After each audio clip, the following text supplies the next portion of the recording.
Ahuna namaz okumasın Kabe'ye gitsen bolyam diye. Allahu Ekber. Burada Müslüman da onu soraptır. Namaz okuymasan Kabe'ye gitsen bolyam mı? Namaz okuymasan Amerika'da gidersin, Japonya'da gidersin, Çin'de gidersin, Mekke'de gidersin. Yani Mekke'nin kabul olmaz yani.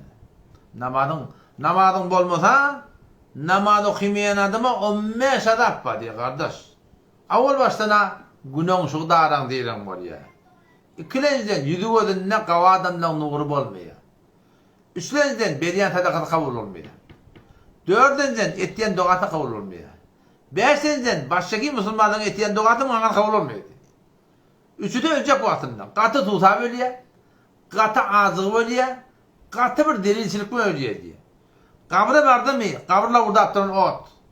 Onu kon yılan, yan kan musallat ettiğine diye. Şu tuğratından kafırgalar birbirinden geçirip, şu adap sonra boltturuyor diye.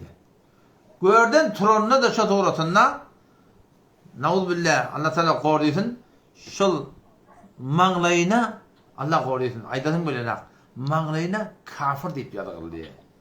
Binama da adam, Mekke gitse gider, hala uçan, miniptir, gidiptir, geliptir, binama da adamın hiç sadı kabuller yani. O taydan katı tövbe etmek gerek. Bu adam binama dünyadan gitse, Müslüman dünyadan gitmez yani.